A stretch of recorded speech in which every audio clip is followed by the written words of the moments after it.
Welcome to this video. My name is Karuna, and in this video I will help you to learn some meditation practices, also followed by discussions with the group.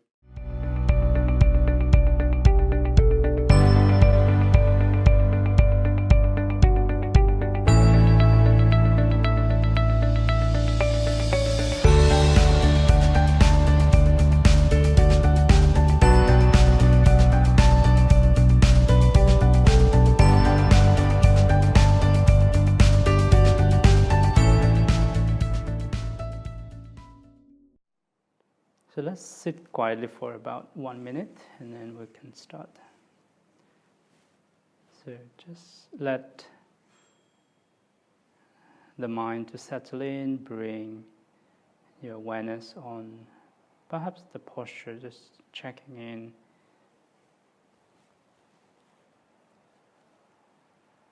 Drop your shoulder, sit with your back upright.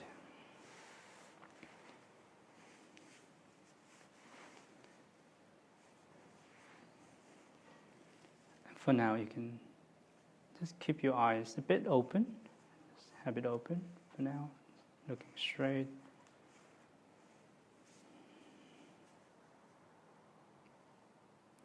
And gradually bring your awareness around the nostril.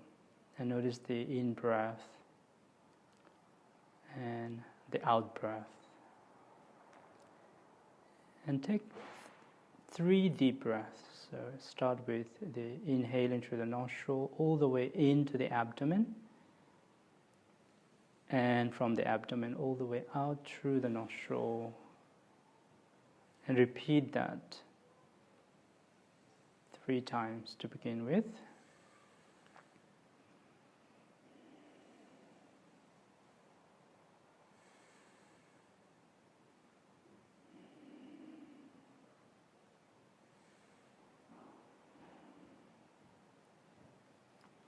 And once you've done 3 times, you can repeat again another 3 more.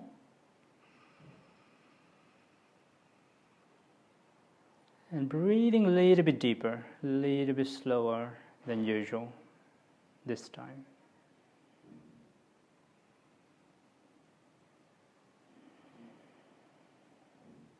Breathing out a little bit slower than usual.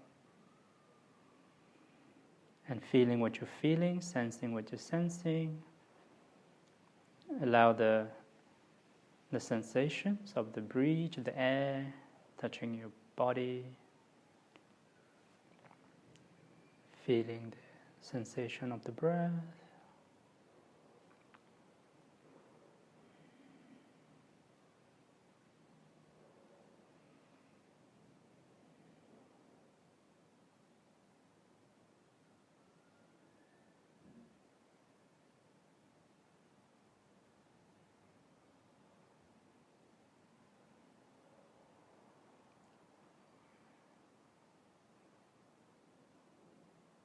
And if the mind wanders away, it's very natural for the mind to go in the past or in the future or just be blank. It doesn't matter. We simply be aware of what the mind is doing. So if the mind is in the images of the past, just notice that, okay, that's what's happening. No need to react to it. Simply establish so-called mindfulness, which means awareness.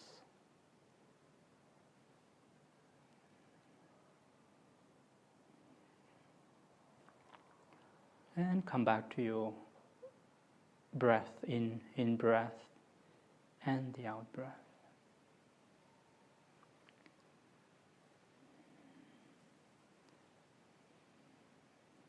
Before we know, the mind will wander again or get distracted. It's very natural, so you don't need to react to it. Come back again to the in-breath and the out-breath. So repeat that gentle breathing for maybe a few more times, and then we'll have a quick discussions on what is meditation, how to meditate.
So you can open your eyes. And so let's talk about briefly, maybe 10 minutes or so, what is meditation? What are we trying to meditate? What are we trying to achieve in meditation?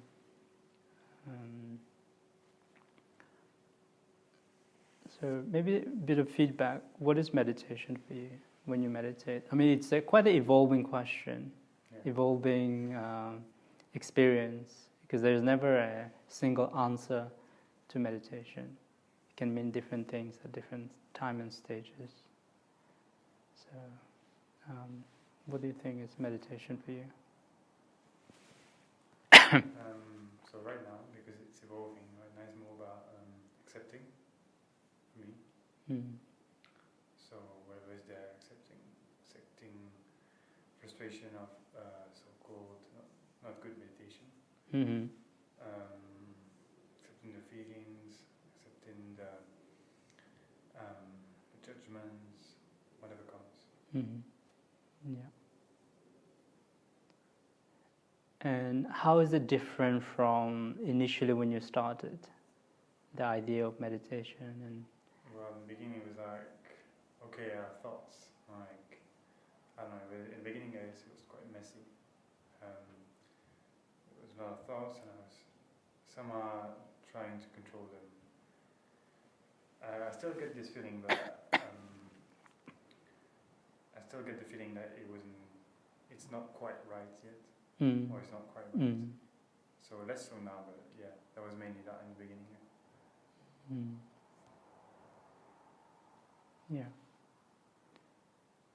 So over time it sort of evolves, right? The experiences.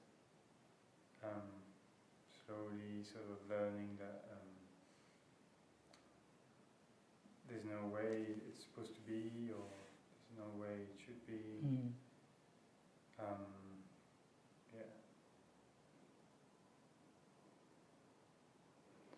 It's really interesting, isn't it, that the definition of meditation sort of evolves over time. There are lots of myths already about meditation. Like you see the images on the internet or somewhere where you're sitting in a mountain top or something, and then we have quickly an idea of what meditation should be. A lot of people think that meditation means emptying the mind, blanking the mind, that you don't have any thoughts, right? They're just myths and misconceptions. So that's a really good point, coming to acceptance of thoughts and feelings and things just the way they are.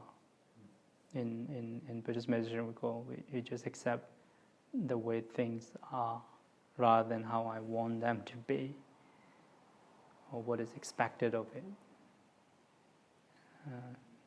But it's a journey. It takes time to come to terms with the idea of it, the acceptance, but we say there is a step towards it. So before you go to the acceptance part, you need to acknowledge what's happening. Acknowledge is like, I think it's very hard for us to even to acknowledge what's happening, because we're in a denial often, like, oh no, that's not me, or that's not what's happening. So we always trying to distract or avoid situations based on our judgments, as you said, expectations. So I think even to come to the first level of acknowledgement, I think it's so hard for people to say, I'm tired. You know what, I'm confused, or I'm stressed out, or I'm happy, or it's okay, I'm good, I'm all right. I mean, even to come to that conclusion of acknowledgement, it's really hard for people, because I think inherently we feel like there's something wrong. We inherently feel that something is not right with people or the environment or with us, with this moment itself. Even the meditation becomes a distraction, right? So on the first journey, I would say the acknowledgement part of it. So in meditation, that's why you discern each and every experience. So if you're feeling hot, you acknowledge that. If you're feeling cold, you acknowledge that. If you're feeling restless, you acknowledge that. If you feel happy, you acknowledge that part of it. And that's often is the way forward. But I think it's the judgment and the expectation that comes in the way. The judgment is that, oh, I'm thinking, or I'm feeling a bit restless. I shouldn't be feeling that way, right? Yeah. So we get distracted by that. But actually, the distraction itself is the path to meditation. There's a lot of ignorance too. I mean, most of the time we don't know what we're feeling. Mm-hmm. So yes. We feel something wrong, but we don't know where it comes from. Definitely. And that's why in Buddhism we say ignorance is the cause of suffering. Ignorance is the cause of disappointment, and ignorance is the cause for us to get into the cyclic experience of going back and forth of our suffering, and the whole process starts that way. So that's a really good point. But here, ignorance doesn't mean that we are not educated or something. Here, ignorance means not seeing the reality as it is, not seeing the truth as it is. I was just saying why I try to meditate. So, like you said, when you accept your thoughts, I have a lot of thoughts in my head at one time, and sometimes I guess a lot of people do this, but there's too many distracting thoughts, so when I try to meditate, I just try to keep them still there. I mean, I don't push them away, but I try not to focus on them. I try not to let them bother me. I just try to be glad or not mind them, and not be impacted by them. It's good to go with how you feel like sometimes you want to explore those thoughts, and sometimes you just don't want to hear about them and get some rest. Also sometimes they're always the same thoughts, so it's quite repetitive. Yeah. And then try to recognize them. Yeah, try to recognize them as impermanent, we call it. Thomas says that. He loves that word, impermanent. He's like always like, it's impermanent, right? It can't be wrong, since everything is impermanent. Yeah, exactly. Yeah. Yeah, I remember like when we started the meditation and he came to the impermanence practice on Friday meditation, we'll be like, yeah, that's impermanence, right? That's because it's impermanent, so he loves that word. Yeah. Not only impermanent, but also its attachment to it, it's the cause of our disappointment, unsatisfactory in nature. Yeah? Attachment to the thought. To the thoughts as real. And in Buddhism we say like thoughts are like the bubbles, like the bubble that appear and then after some time it bursts and it disappears. Or you can say it's like clouds in the sky. Yeah, it's like clouds in the sky. And they just pass on you. Yeah, it's constantly passing. It's never permanent. Yeah. So yeah, that's a really good way to address them. So when you become aware of the thoughts, you become aware and not reacting to it, but rather accepting, acknowledging in the beginning that this is what is happening and I'm angry, and it's okay to feel angry or upset or confused. And I think that's the first part, as I said, to acknowledge what we're feeling, stress or confused or angry or happy, whatever it is that we're feeling. And that's absolutely okay. And going back to the inherent ignorance that anger is bad or stress is bad, right?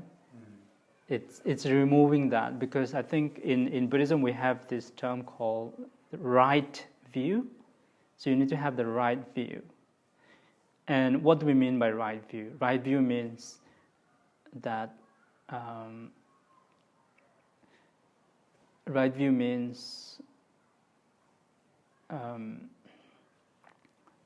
if you want to go here, for example, I'll take the example from if you want to go from London to Oxford, right? Do you need to know the map? You need to know the map, right? You need to know where it is. So if you're driving, for example, you can't just like roamlessly go without any signs and maps, right? You need to know. So in life, in meditation as well, that you need to have the right view. Meaning you need to have the destination, the map to go there. You don't need just say, for example, if it is in, I don't know, if it is in Sanskrit, for example, right? And we can't read Sanskrit. Right? It wouldn't be possible, no?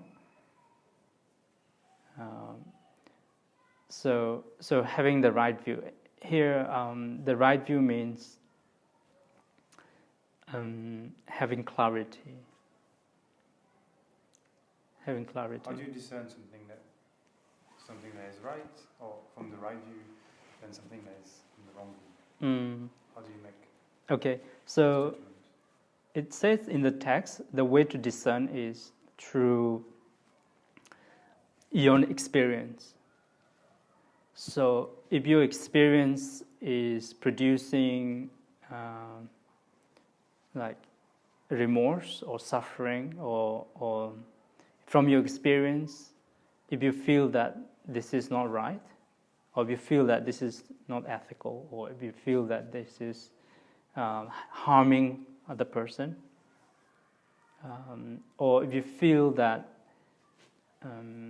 this is not in line with the universal truth.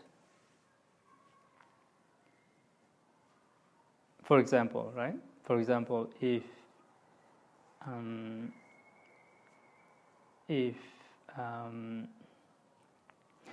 I have ice cream, for example, and I feel that I need to eat ice cream to be happy, and that's my view. But in the beginning, maybe I wouldn't know. But from experience, if I have been eating ice cream like quite a lot every day, and I know like I've been gaining weight, and it's not really healthy for my body, and we know that through experience, no? And then from that we base our experience, not because somebody said something, or it's written in the scriptures or somewhere, but through the experience of one's. But it's not very easy to do that. Of course, you need to be present. Hmm? You need to sort of take note of that experience, and if you're not meditating or if you're not present, you can't know if it's good or bad. So Yeah. you might miss the point. You might miss the point. I might miss the point that I can get addicted to ice cream, and whether I like it or not, that's what I have. That's what I eat every day. That's my way of being happy. And that's ignorance, actually. If the ignorance is that you're not seeing it, that I'm not seeing the cause of it itself, because there is no right view in it. There's no awareness in there. So that's the thing, that the ignorant, when we are in ignorance, we don't even know that we are in ignorance. And the way we cut through it is through meditation and through discussions, through clarifying, through studying, researching. I mean, researcher is also like that. You don't just believe in it. You have to verify it. You have to test. It has to be universal, with the laws of physics or whatever it is. No? Yeah. So, anyway, do you want to say something? Okay. Where are we with the meditation? So what is meditation? Coming back to the topic of what is meditation. So in Buddhist meditation is like a cultivation or development. Like you have to cultivate the field, or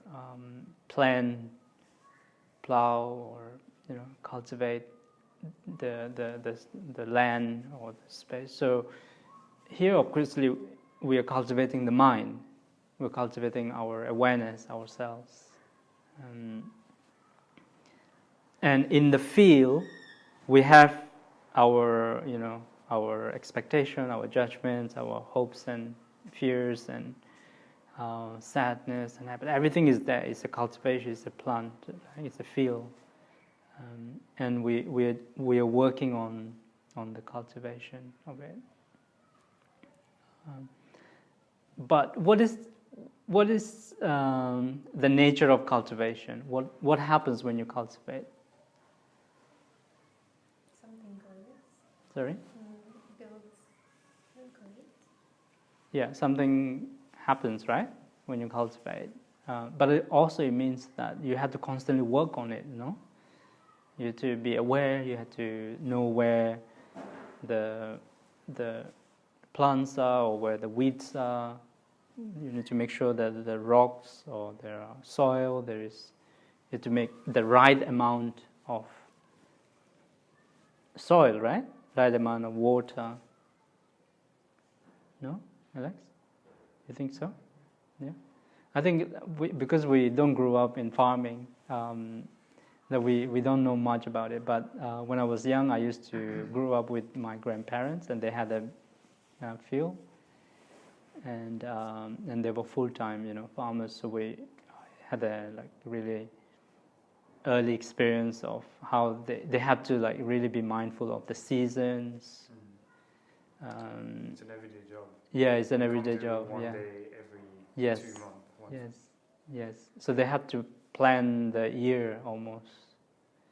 A certain time of the year, and not just one day, but you have to be every day. You have to cultivate work on the weeds, and so our mind also, if we don't do anything, then naturally that you get busy, life takes over, you have to do lots of things, and the mind gets overwhelmed and unclear, confused. So Buddhist meditation is to cultivate the mind. That means that we need to sit down and watch the mind. That means that when you watch, then you have stuff to work on. Yeah. And by watching it, like the one that we did with the short breathing, then you can really let go, or you can hold on to it, or just watching it, or accepting it, or or reacting to it. Yeah. And what helps? What do you mean reacting to it? Reacting to it is like, oh, I shouldn't be feeling that, or I should be somewhere else, or I should, or this is bad, this is good, this is like reacting to it without considering or without consideration.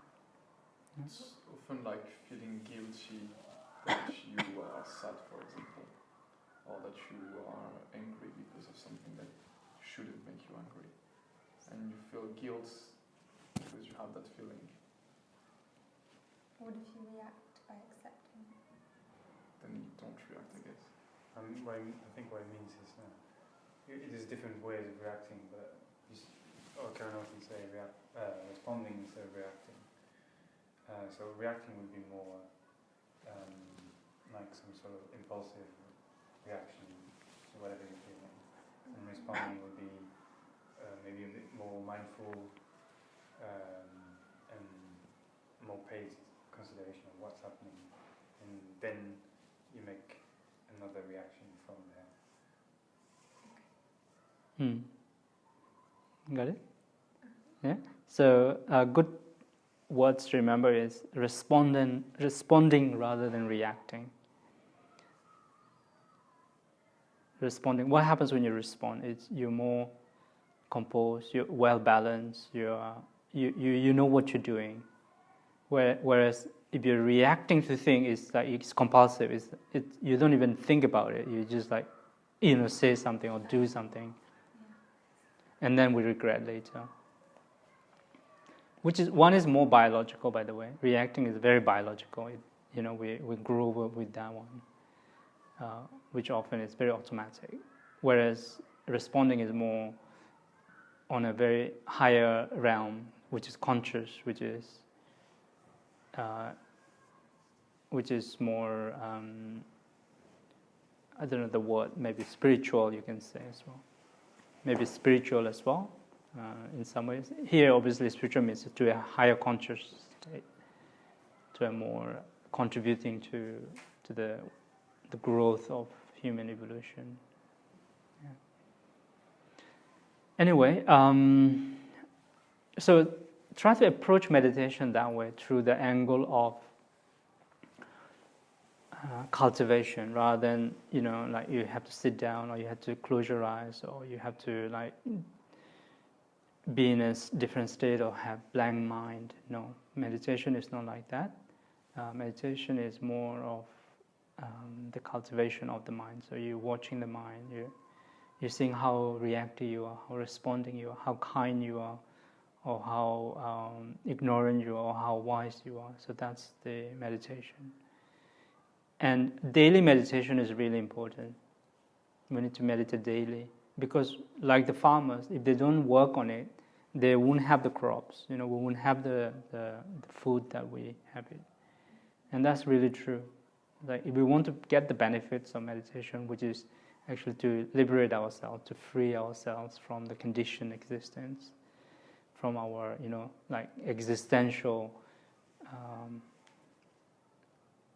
conditionings of expectation, judgment, and negative emotions, for example, if you want to free of it, then meditation is a way to get to that state.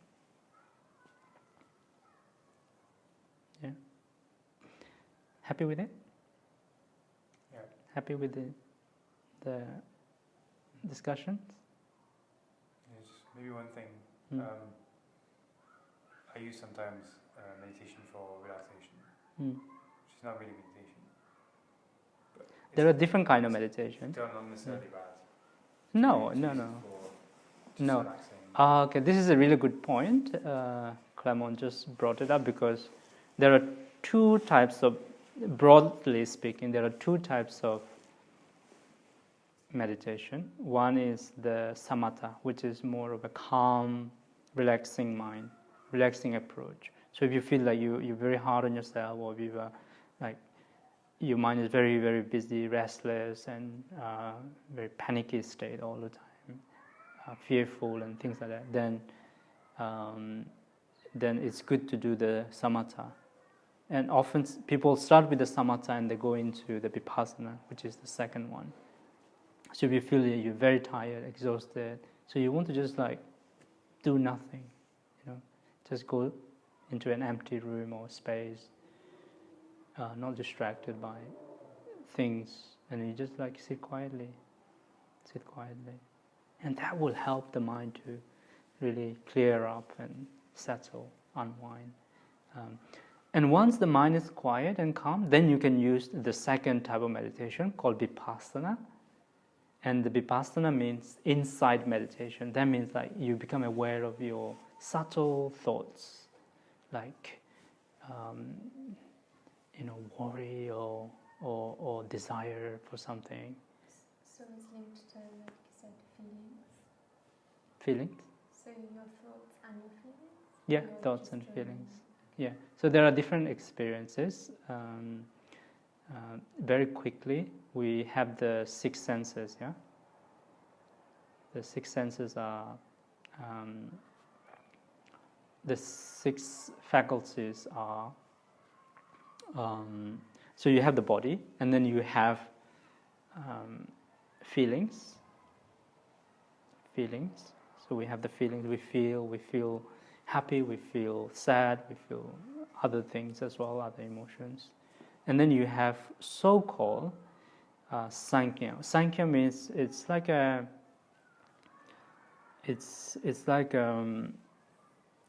naming process. It's like concepts. So we have the concepts. We have the ideas of certain things. No. Yes. We have ideas about everything. From your culture. From the culture, yeah. So it helps. For example, like day and night, we have a concept, right? We have concept of city, and then mountain or forest. We have concept of parents, children, right? We have concept of clothing, for example, or we have concept of each and everything, right? Yeah. Is that part of the sixth sense you're mentioning? Yeah, it's part of the sixth sense, but it's the part of the faculties. Part of the faculties. It's slightly differentiated, but I'll come to that one in a bit. So it's completely different than touch, smell. What is it? So first is the makeup of it. There is the five collection, we call it. The human being is made of the five collection. The first one is the body itself, the physical body. Yeah. And then you have the feeling. And then you have the ideas and concepts. And then you have the conditionings, which is the strong formations, strong conditions. And then you have the consciousness. So these are the five ones. But under the first one, the body, you have the six senses. Okay. So you have the eye, you have the ear, you have the smell, you have the taste, and then you have the textile, the sensations. And then you have the mind as the faculty. Oh, so that's all in the one. Yeah, So in that's the one. The five Yeah, aggregates. no, the five aggregate is the five aggregate human personality. Yeah. Okay, and then in the body. And then in the body you which is have the first six aggregate, senses. you Yeah. have the six senses. Yeah. And what about you said the Concepts. Concepts and the conditioning. Conditionings. How are they different? How are they different? For example, Are you more aware of the concepts? The conditioning is like it's part of who you are, so you're not. Really yeah, part of who you are, part of your. Okay, for example, this is a good analogy. What is a simple example? If you give me that pen, give me the pen.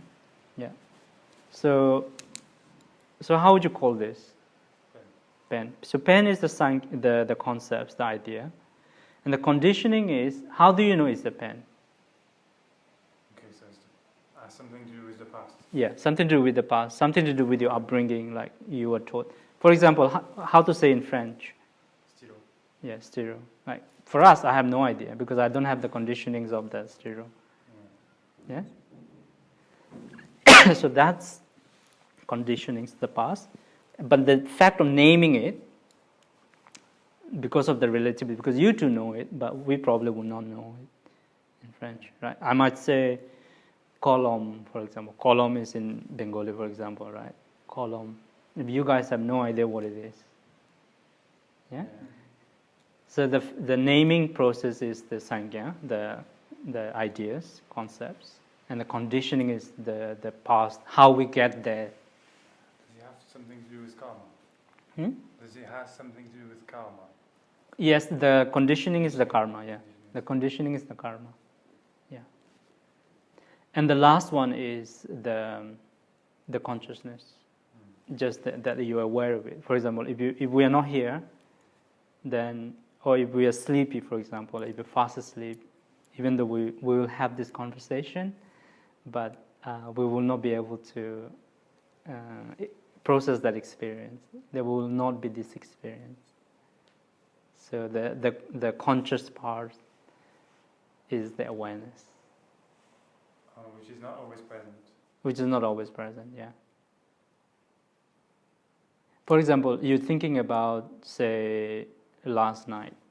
So if I tell you, think about last night, and you're in pensive mode, you're thinking about all sort of things, and we are having this dialogue, and you won't have no idea, right? Because So I won't be conscious. Yeah, you won't be conscious. But can you do like two things? One being conscious and whatever you're doing. You cannot do multiple. Actually, even research has shown that multitasking actually, first of all, it's not good for the health, and it doesn't happen because you're switching between the tasks. You're switching between the tasks. So you can only focus on one thing at a time, but at a very minute level, very millisecond or seconds. So what if you buy a bus ticket and you see the bus and you're late and you're trying to put your change in? So it's happening very fast speed. Multitasking? That's multitasking. That's maybe multitasking, but you're doing it in a very fast pace. Yeah, but you're not able to do simultaneously. Simultaneously, you're not able to do the ticketing and getting on the bus and running towards the bus. It's happening in a sequentially. And what about if you're reading a book and then you're writing like an essay? Sorry, yeah. too specific. Yeah, it's still happening in a very gradual way, in the sense of like one by one after another. It's not happening at the same time. Your question is multitasking at that same time, right? Happening at the same time, yeah.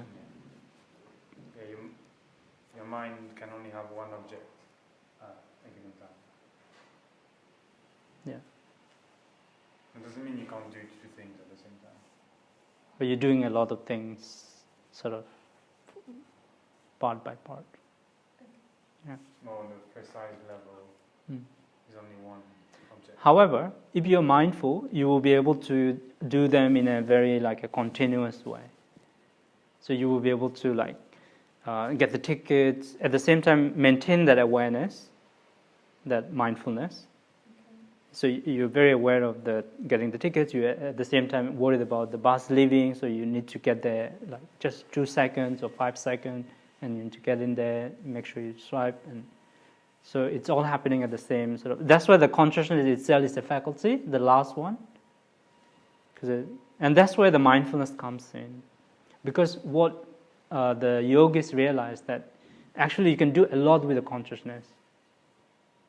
The formations, the conditionings, karma, you cannot do much because it's in the past. Make sense? Yeah. And with the naming, it also depends on the relative between the culture, and that changes, right? Okay. But what is always constant is the mind. It's the consciousness. Because you're always with the consciousness. It's always sort of there. You're conscious. It's always available. Yeah, it's always available, yeah. To train and it's available right in the moment, right here and right now. That's why the concept of the mindfulness or here and now is very much used. And ancient yogis realized that. They realized that in order to make an impact on the conditionings, make an impact on the ideas and your ideas, concepts, what's important is the consciousness, because it's in the present. The conditioning and naming is in the past. Yeah? But they express in the present. But it's expressed in the present through the consciousness. Yeah. Okay. Yeah. That's why you say you can't think about last night while being conscious. So you say you can't be conscious of something that's not present. No, the awareness is always there, because you need awareness to be able to express what happened last night. Yeah. Without the consciousness, you wouldn't be able to say anything. Yeah? So like you focus on something that is not in the here and now, Mm-hmm. but you don't say that that's consciousness. It's just like focus. I think there was a video I watched. I think it was a TED talk, and the monk that was giving the talk was representing the consciousness as like a projector, like a light that you can cast on anything you want. You can cast it on last night, or you can cast it now. So I think that idea kind of helps with this. So it's always consciousness. So it's consciousness of the past, or consciousness of the present, or consciousness on the thoughts about the past. Yeah, yeah. And the feelings also in the present, by the way. The feelings are also in the present. And the sixth sense is also in the present. That's why in meditation you use the sixth sense a lot. Like what you're hearing, what you're seeing, what you're, feeling. It's, because that will have direct impact on the conditionings as well. Yeah. So when we say meditation, we are working with all these different factors of human personality. You see how deep it is? Yeah, it's not enough to just sit and meditate, because you will get confused. Definitely, you will get lost in this experience of different things happening. So in Buddhist tradition, we actually train very gradually. You need to learn what is the 5 skandhas, what is the 5 faculties, the aggregates, and then you learn what is the 6 senses. Yeah, and then obviously you can learn in great details like the karma, for example. And then you can learn different types of meditation, what to do with the different types of meditation, the 2 meditations. Yeah. So, as an introduction, just to summarize,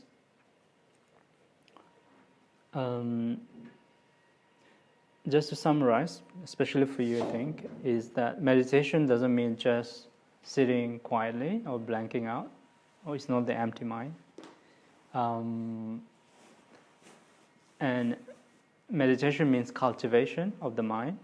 So you're cultivating different thoughts and emotions and your way of looking at life and things like that, right? And then we learn obviously the 5 skandhas, the human personality, what we are made of. We're made of the feelings, obviously the body, the feelings, concepts, conditionings, and consciousness. Yeah. And we try to locate them in the past and the present. Yeah. And that's why in Buddhism often we say the future doesn't exist. It's only the past and the present. Because even the future itself is happening in the present. But the past exists? Well, we are not saying past exists, but we can contemplate on the past in the present. Just like the future, we can contemplate in the present. Yeah. Yeah. And there are 2 types of meditation. One is the calm abiding meditation. You sit quietly, you don't do anything. So even if the phone is ringing or something, you put it on the silent, you just like rest, relax. That's what a lot of people do in retreats. Like they just like switch off completely. And that gives you a lot of energy and happiness and joy. The second type of meditation is the insight meditation, which is more intentional, more like what to do when you're by yourself and you have a thought about certain things, what to do with them. And then you apply impermanence, for example. And then you can say, oh, that's impermanent, I shouldn't be attached to this, I should let go of it, And then you watch it as well. And then before you know it, it's gone. Yeah. And then you come back to the samatha again, just breathing on, focusing on the breath. So these 2 types of meditation, and we can develop this meditation to a greater extent, to a long period of time, to more degrees. That's why the mind cultivates itself. You suddenly realize that you're becoming more calm in your life. You're becoming more wise. You're understanding yourself better, or you're understanding the world better. Suddenly things are falling in places. Why? Because we're cultivating the mind. Yeah. So far, so good? Yeah? Okay, I think we do a short meditation. Or do you need to go? Time Is it almost... Oh, it's 2:04. 4 past. Yeah. 10 minutes? Sorry, thank you for using the time to explain it. Okay. Cool. Yeah. Okay, Alex, you okay with the time? Yeah. Okay. 10 minutes?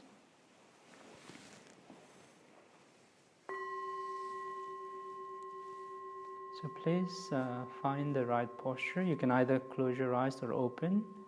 See how you feel. Sometimes open the eyes is very helpful if you get lost in thoughts. Sit quietly. Drop your shoulder. And we can start with the calm, relaxing meditation on the breathing, so you can bring your awareness on the in-breath, and you can even regulate the breath in different ways. You can bring your awareness on the tip of the nostril, and then slowly turn your attention, the mind, or the attention going to your heart, sensations. Notice how you may feel, if your heart is beating fast or slow. And abdomen. Noticing the abdomen rising and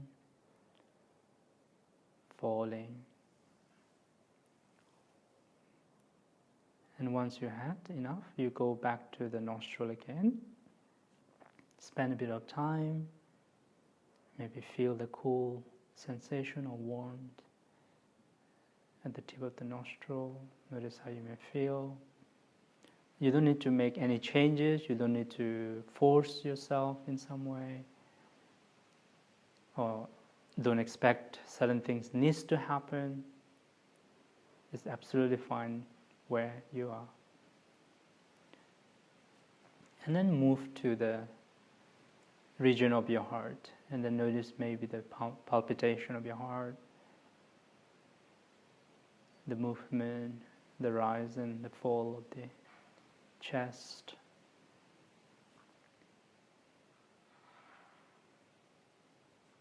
Maybe just prolong your attention a little bit longer without the need to judge or distract yourself from something else. Noticing the rising and the falling of the chest, opening of the heart, and gently moving towards the abdomen,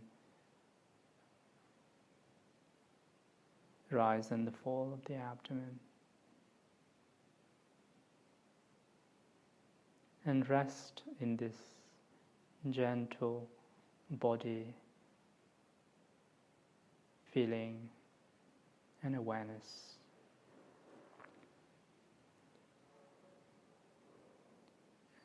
And when you feel you had enough in one point, you move to the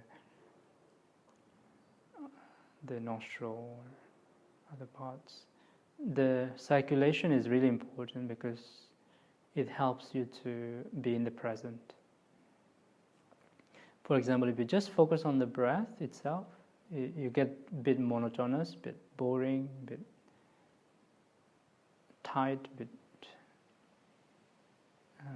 hard. So just gradually, with your consciousness, awareness, attention, move to these 3 different points. And this is a really good meditation practice. You can rest your attention, you can redirect your attention to these 3 points. You can cultivate your mindfulness, your awareness in your being. So I'm going to be quiet, and let's do it together, this meditation, until you hear the bell, the gong, and gently apply this technique.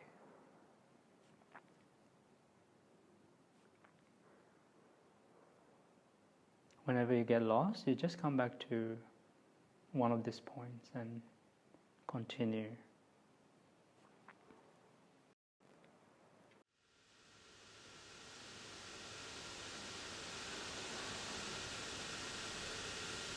Whenever you get lost in thoughts, you quickly come out of it, come back to the sensations of the nostril, heart, and the abdomen.